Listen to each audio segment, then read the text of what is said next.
What's up everybody, Matt Maran here for another weekly update. So there is a ton of news to go over this week, lots and lots of reveals and debuts, lots of exciting stuff as well. But first, I want to give a quick thank you and shout out to Off the Record for sponsoring this weekly update. So this 4th of July weekend coming up is actually the highest ticketed weekend of the year. And with about 1 in 5 drivers getting a ticket each year on average, it can happen to the best of us. And while those tickets might only be $150 or so, over the course of a few years, you could pay over $1,000 more because of that ticket being on your driving record and increasing your insurance rates. And yet only 5% of drivers fight these tickets.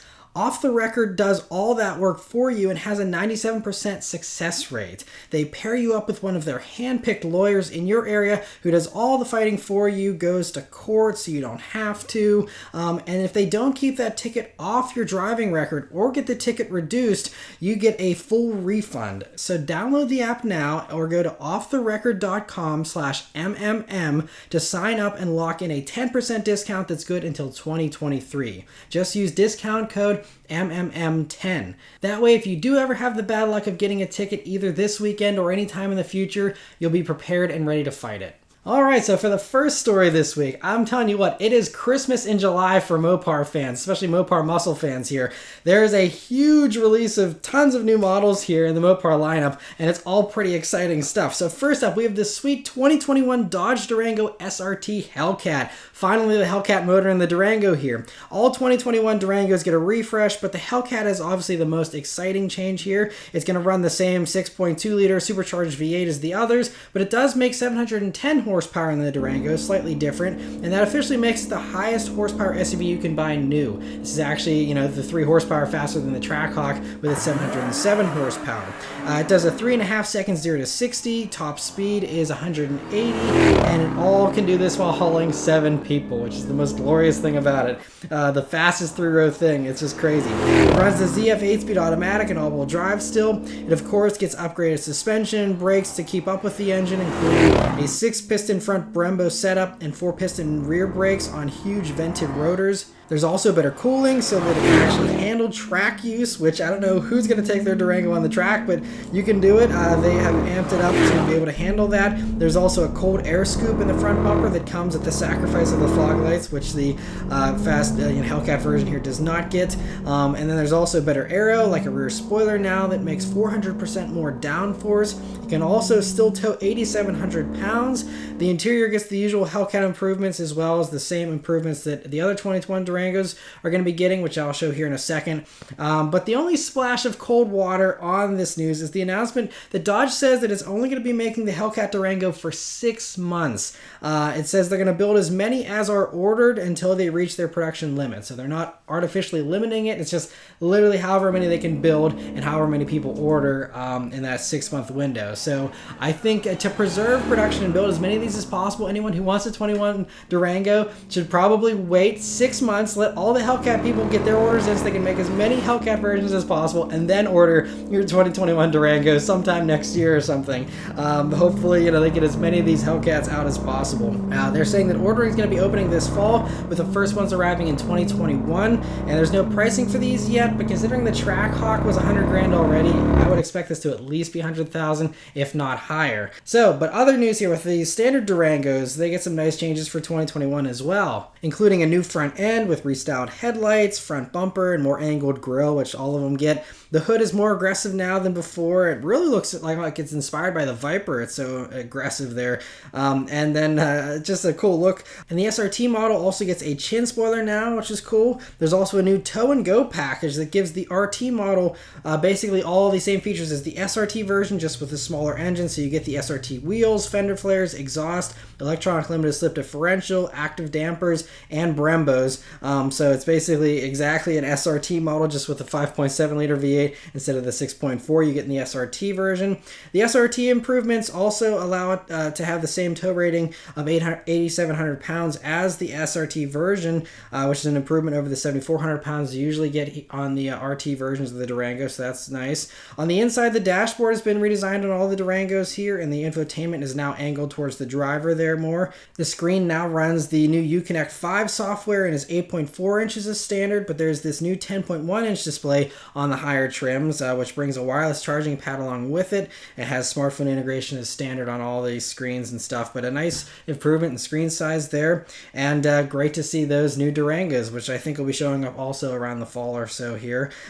Continuing with the Hellcat insanity though, we have Dodge. They've also put out the 2021 Charger SRT Hellcat Redeye. So Charger now gets the Redeye version as well. It's the same Redeye engine as the Challenger with the same crazy 797 horsepower. It'll do a 10.6 second quarter mile time and a 203 mile per hour top speed, but no 0 to 60 time yet for that. It uses the SRT power chiller to lower air intake temps that first debuted on the Demon as well, which is cool. It comes only in the wide body form and also gets a new hood that's shared with all 21 Charger Hellcats, and regular Hellcats also get a little horsepower bump for 2021. They now do 717 horsepower, matching the Hellcat Challengers and also that 50th anniversary Daytona edition of the Charger that came out last year.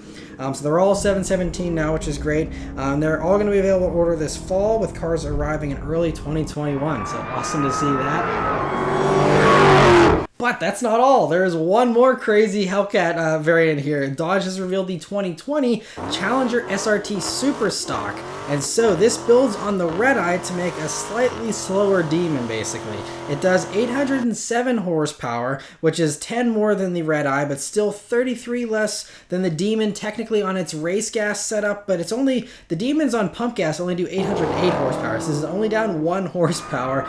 Torque is still 707 pound-feet. So the Demon still has bragging rights just to keep those collectors happy, but this is basically seems to be like a Demon that they're just doing again. So the ZF Auto gets retuned to shift 100 RPM later at 6400 RPM now to maximize speed in each gear, which is helpful, you know, in those drag runs. The rear limited slip diff is connected to a 309 vinyl drive ratio now that's optional on Redeyes usually, but standard here on the Super Stock version. It gets lighter and smaller 4-piston Brembo brakes with smaller rotors, and the suspension has been set up for the best drag launches, and you know, it can soften up to transfer the weight better and all that kind of stuff. But it's funny, it actually goes down to smaller brakes, so this is not the one to hammer on the brakes with. It's not going to have as much stopping power as they probably should, but for drag racing that's totally fine. It also gets these smaller and lighter 18-inch wheels and Nitto drag tires from the Demon as well, and so that's really going to be the only visual way you can tell apart the Super Stock version from a normal Redeye, which is going to be kind of interesting. But you know, those 18-inch wheels are lighter and you know, should definitely help. But I think it definitely looks a little bit better, I think, on the larger wheels you go with the regular Redeyes. Anyway, this all adds up to a 3.25 seconds 0 to 60 and a 10.5 second quarter mile time, with Dodge claiming it'll finish 3 car lengths ahead of a regular Redeye. So those are some big changes. It's all about that calibration of the suspension and the tires and stuff. There's no special badges or anything though, so like I said, you're just going to have to keep track of the wheels and the smaller brakes, and that's about it to spot the two differences between the two. There isn't any pricing yet for these, but they'll be available to order this summer with delivery starting this fall, and they did say these will continue into the 2021 model year as well, so starting in 2020s and going to 2021s, and so it's good that, you know, they're going to be building lots of these. It doesn't seem like they're limited or anything like that. But, so man, so many awesome Hellcat vehicles here. And I just, from the bottom of my heart, want to thank Dodge for being awesome. I mean, seeing all these debuts actually got me giddy. I swear, this 2021 model year will probably be one that goes down in history for generations to come. That's talked about. Like, we are truly in the golden age of muscle. I mean, this just is amazing, all this stuff they're coming out with. I wish that every car company was as awesome as Dodge is. I really mean that. It's so cool. Anyway, moving on from the Mopar stuff here, Ford has slowly started to reveal the Bronco on Instagram ahead of its full reveal on July 13th. So we see, you know, little shots of the back end and the corners of the front there, and, you know, the headlights and stuff. So we have, you know, obviously we've seen the leaks already, so we know for the most part what it looks like. But cool to see some official pictures, and we'll see the full thing here in about a week and a half. Kia has finally revealed the 2021 K5, which will officially replace the Optima, and in name and be the new vehicle. The K5 will be the name here in the States, and it's on an all-new platform now. They also revealed the GT version, which is the faster version, and the rumors were correct. The regular K5 will have an all-wheel drive option, but sadly the GT model is going to be front-wheel drive only. So the base engine will be the 1.6-liter turbo 4-cylinder that you get in the higher versions of the Sonata. So the Sonata is going to have that slower, naturally aspirated engine in its base trims, but the Kia here gets the turbo motor and everything, which should make it seem a little bit more premium. It runs through a regular 8-speed automatic, and that all-wheel drive system is going to be optional on the LXS and the GT line version, so a little bit reserved for the higher trims, but will be really good to compete with the new Camry all-wheel drive, of course the Legacy and the Altima, which also have all-wheel drive now, and we'll give it a leg up on its brother, the Sonata, that's very similar in platform and stuff. But like I said, Hyundai has said they have no interest in doing an all-wheel drive Sonata, but thankfully Kia is here to fill that niche if you're a Korean car fan that wants all-wheel drive. So moving on to that GT model though, it gets the 2.5-liter turbo 4-cylinder from the still unreleased Sonata N-Line and the Genesis models, and it does 290 horsepower and 311 pound-feet of torque, running through an 8-speed wet dual-clutch transmission. It'll do 0 to 60 in 5.8 seconds according to Kia, and I was really impressed with the Sonata N-Line that I drove the prototype of back in the fall. I mean, that combo is great with the dual clutch. It just needed a little bit of smoothing out on the startups and stuff, so hopefully the engagement point's a little smoother, but otherwise it was very impressive and it pulled very strong. This is going to be a great combo for the K5 here as well, and the styling looks fantastic too in my opinion, and the interior looks really nice with a flat bottom wheel on the GT and the GT line versions. There's heated and cooled front seats, heated steering wheel. There's a 10.25-inch touchscreen available. You can get the Bose center point stereo like you can get in the Sonata. It has an 8-inch screen as standard, and strangely the 8-inch screen is the only one that comes with Apple CarPlay and Android Auto wirelessly.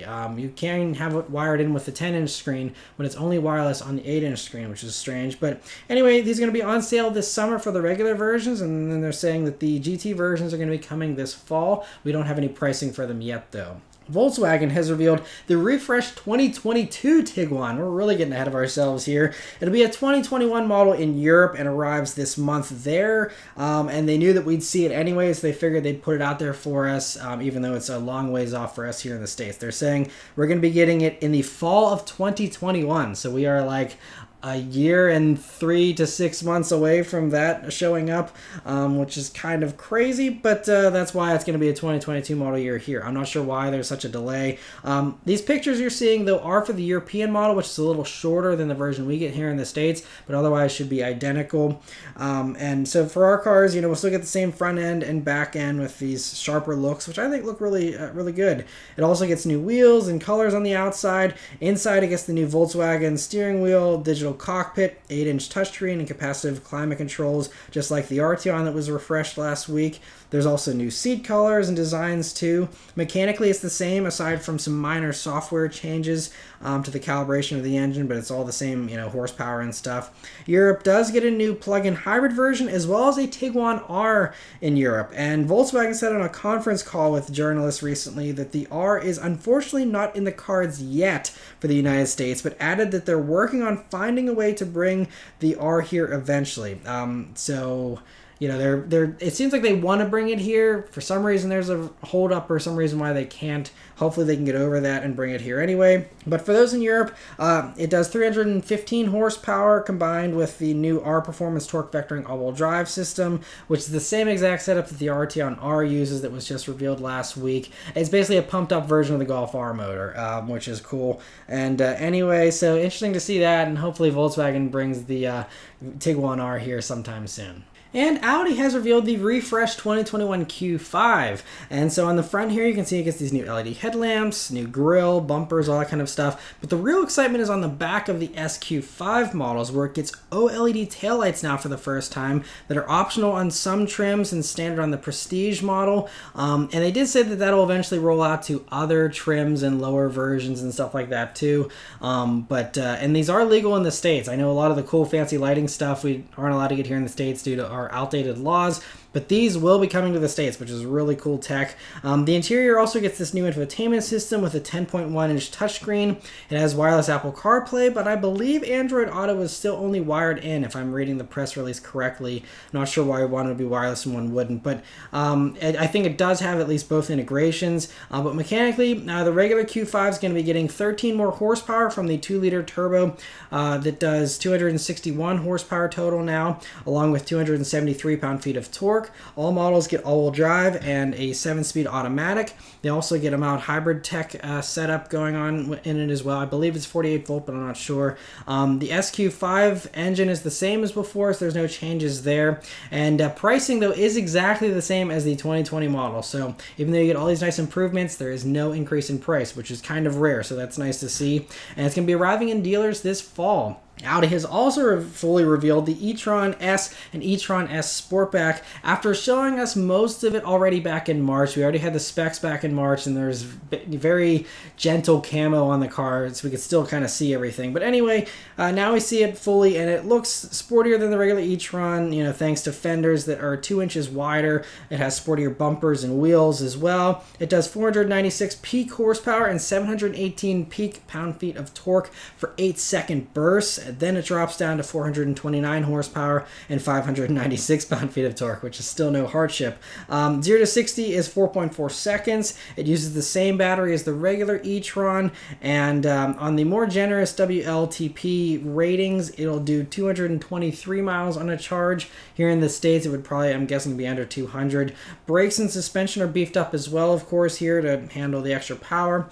There's no pricing yet for these or details on when exactly it's coming to America, but I'm assuming we're going to be getting it, and just a matter of time. Bentley has also revealed the refreshed 2021 Bentayga, and man, I have a soft spot for British cars, and this thing really looks good to me. It gets front and rear styling that's very similar to the Continental, and I'm kind of surprised though in the back there they got rid of the unique taillights for the Bentayga, which kind of formed B's on the old one. But anyway, the big upgrades here are that new styling, but there's also some significant changes. I mean, the sides are all different now with more sculpting. The hood is even 30 millimeters higher to give the Bentayga a bolder look. And the back end gets really big changes with a deck lid that now protrudes more and looks really fantastic. And also those, new taillights look really cool too. Bentley has some of the best detailing with their vehicles and stuff. Inside, it gets lots of nice improvements from the Continental as well, with the new 10.9-inch touchscreen, digital gauges, new steering wheel, seats, and door panels. Even the air vents have this beautiful new design in the middle that I'm pretty impressed with. It also gets wireless Apple CarPlay and Android Auto now too, which is great. And the rear seats now recline more and have a faster new touchscreen to control them as well. Mechanically, it now comes standard with the twin-turbo V8 engine that does the same 542 horsepower as before. And the W12 motor is now reserved for the new speed version coming next year. You're not going to be able to get a regular Bentley, Bentayga with the W12 anymore. So it's only on the speed version. There's also a plug-in hybrid version coming later this year, they're saying. And lastly, they also say that the rear track is now 0.78 inches wider, which they claim gives better steering and response and stuff, which is interesting. And so it's coming pretty quickly. This one they say is going to be on sale in the coming weeks here in the US. And there's no pricing for them yet, but Autoblog claims that it's going to be about 5% higher for the pricing than the 2020s. But I mean, for Bentley buyers, what's 5% extra on a car like this? No big deal. So really nice improvements that are probably worth 5% extra anyway. So great to see that. BMW has revealed some specs here for the 2021 M3 and M4, and they let journalists drive these camoed prototypes, but they're still holding back on revealing the whole thing for whatever reason. So, they confirmed many rumors, though, which is progress. The regular version will use the B58 3-liter twin-turbo inline-6 engine for 473 horsepower in the standard model and 503 horsepower in the competition version. The standard model is going to be manual transmission only, so you can't even get it without the... if you want a standard M3 or M4, you're going to have to be able to drive stick. The competition version will be ZF 8-speed automatic only, which is crazy. So hopefully the competition suspension isn't too stiff, because I would assume someone that gets an automatic wants a more comfortable experience. So going up to the competition version, is going to kind of be counterintuitive in my mind, but I'm sure it's not going to be that stiff if they're forcing everyone into it if they want an automatic. Anyway, both are going to be available with rear-wheel drive to start, but the competition model will eventually be available with all-wheel drive. I think the manual version is going to be rear-wheel drive only forever, but yeah, that's great. I'm just so happy that they're continuing on with the manual transmission here in these, and I'm looking forward to seeing the full reveal soon. Maserati has also given engine details for its upcoming MC20 supercar here. So it's going to run this 90-degree 3-liter twin-turbo V6 that does 630 horsepower at 7,500 RPMs, and it does 538 pound-feet of torque between 3,000 and 5,500 RPMs.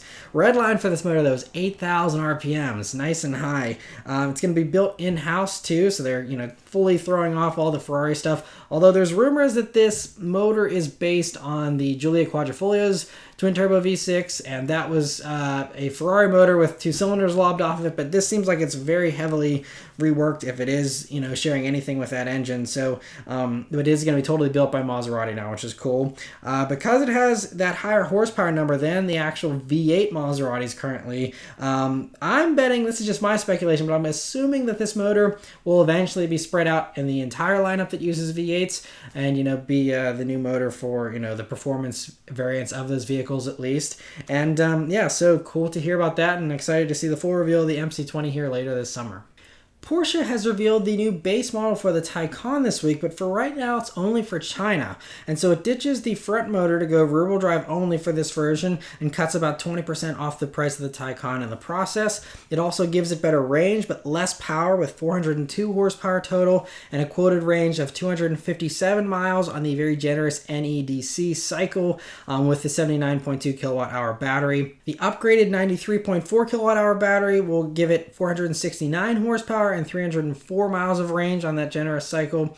But either way, 0 to 60 is 5.4 seconds, which is still quick, but I mean, compared to the other crazier Taycans, it's much slower. It gets a simpler suspension as well, with the air suspension still being optional if you want it. One upside, though, of the base Taycan here is that the frunk in the front there is bigger by about 1.5 cubic feet, because you don't have that front motor to worry about. Porsche says this version is still under consideration for the USA, but to me it would make sense to sell it here because, I mean, to sell all versions of the Taycan makes sense. It's not like we don't get a base 911 or a base Cayman, so why would we not get a base Taycan? But also, this rear-wheel drive version to me would make a ton of sense for people, especially in sunny states that don't need insane performance, especially those who just want to look really cool in a super futuristic looking Porsche. You get this one, for about 85 grand or something, and, have enough range to do all your commuting and stuff still. I think it would still be a really big hit and certainly help increase the Taycan sales numbers, but we'll have to wait and see if Porsche sees it the same way. But interesting to see that. Cadillac has a couple of announcements here this week. First is that the XT6 is now getting a new base engine. It's going to be the 2-liter turbo 4-cylinder that's also in the XT4. It does the same 237 horsepower and 258 pound-feet of torque as you get in the XT4. And with this new base trim, all-wheel drive is optional. It's $2,000 extra. Otherwise, you get front-wheel drive as standard in the XT6 now. It comes only on the new base trim, though, which is the luxury trim they're calling it. And the other trims, the Sport and I believe Premium Luxury both still get the V6. And then this new base trim also drops the starting price by about $5,000. So that's the big appeal here, is they can advertise the new low starting price of $48,990 for the XT6. But of course, if you're getting a lot of less options and stuff, so if you option some of that stuff back in, you might as well just go for the V6 version, I think. But other additions are wireless Apple CarPlay and Android Auto are now standard, and it's going to be on sale this fall. So cool to see that. The other Cadillac announcement, though, is they announced that the Lyriq electric crossover is going to be debuting on August 6th. And so we have a teaser video here which shows a brief glimpse at the grille, which looks pretty cool there. But otherwise, just looking forward to seeing more in August. Nissan, though, is going to be beating Cadillac to the punch by showing off their electric crossover, the Ariya, on July 15th, according to Automotive News. And so we don't have too many more details aside from the previous speculation I've already covered in the past weekly updates, but we'll be hopefully seeing and hearing all the official details here in about 2 weeks. So cool to hear that. And for the last couple of stories here, it's a little bit of sad news. The first is the Geneva Motor Show has already been canceled for the 2021 calendar year here. And so they said the virus is part of the concern. And they actually asked many manufacturers if they would even go if there was one next year, and most said no. So that kind of put a nail in the coffin. And then also it sounds like they also have some financial issues since they had to stop this year's show right before it was getting ready to start. They lost a ton of money, and so they're trying to cover that. And so it sounds like they might sell the show, but they want to bring it back because it is actually the largest event in Switzerland for the public all year. And so I think they're aiming to have it back by 2022, but we'll have to wait and see. That was just the intel that Autoblog got. But for right now, at least definitely nothing next year, which is kind of a bummer. Lincoln also has officially discontinued the Continental, sadly. The 2020 model year will be the last, with production ending at the end of this year, according to the Detroit Free Press. And so Lincoln blamed it on the declining interest in full-size premium sedans, and it will be continued to be built in China, or for China, but I'm not sure if it's going to be built at Flat Rock still, or if they're going to move production to free up that room for something else at the Mustang plant. But yeah, I just don't buy their excuse of, people not wanting full-size premium sedans. People do still buy full-size premium sedans. I see plenty of S-classes, E-classes, Audi A6s, BMW 5 Series, 7 Series. I see plenty of that kind of stuff. It's just that Lincoln didn't do what everyone wanted them to do. Everyone wanted to have the rear-hinged coach doors, and whenever they did put the coach doors on that limited 80th anniversary edition or whatever, that was like $100,000 for that Continental, which was stretched and had those doors. It was like $100,000, and they sold out in a week. If Lincoln had just made those doors and made this a little bit longer so it could actually be used, as a limousine or, a nice fleet vehicle, at least they would have had more fleet sales with that. But supposedly the back seat wasn't big enough for what fleet buyers wanted. The trunk wasn't big enough. If they would have just made it a little bit bigger and more old-fashioned and had those doors, I think this thing would have been a huge hit. And it's kind of a bummer. I don't think it's the market's problem. I think it's that Lincoln just didn't execute it as well as they should have. It's a gorgeous vehicle. I was impressed with it on the little quick drive that I did. I never was able to get Lincoln to lend me one as a week-long review, so I haven't been able to review one, but I always like the Continental. Maybe it's just a sentimentalist in me, but it was kind of a bummer. It didn't do well, and I'm kind of sad it's coming to an end, but yeah, it is what it is. And the last couple of vehicles that also were discontinued this week, Dodge has confirmed that they're discontinuing both the Journey and the Grand Caravan after the 2020 model year. And so this will be the first time that Dodge hasn't had a minivan in their lineup since they invented it in 1983. Every single year they've had a van, and now they won't. So, the Chrysler Voyager is supposed to, take over for the Grand Caravan. And, it's going to be about the same price. It's actually almost identical in price to the Grand Caravan, MSRP versus MSRP. But, the big draw with the Grand Caravan is everyone got a ton of money off the MSRP, which made them really appealing. We'll see if they still have large discounts on this brand new Voyager or not. Probably won't, but, at least they do have a low-cost option for those who want a basic minivan and don't need all the nicer features of the Pacifica. And then, we also know that with the Journey, that was already on its way out. We've been hearing talks that there's going to be a new version. There's been a couple of rumors. One is it's going to be like a Charger SUV, basically. It's going to be a lot more aggressive and have V8 engines and stuff. There's also some rumors that it could be on the Alfa Giorgio platform and be, kind of like a Alfa Romeo Stelvio, but with Dodge stuff instead, which also makes sense. There's some people talking about combining those two ideas, but I don't think the Giorgio platform can handle the muscle of all the V8 stuff that Dodge has. So we'll have to wait and see about all that. But, interesting nonetheless. But I think the Journey, that is such a hot segment. They can't not have something there. I mean, because with these two models getting killed off, that's 40% of Dodge's lineup. They're going to have to bring some new stuff in. So I'm sure they will do that quickly. But in the meantime, they have a few less models here. It's just sad to see the name of the Grand Caravan legacy ending. It's kind of a bummer. But it's all good. Like I said, the Chrysler stuff is much nicer and makes sense.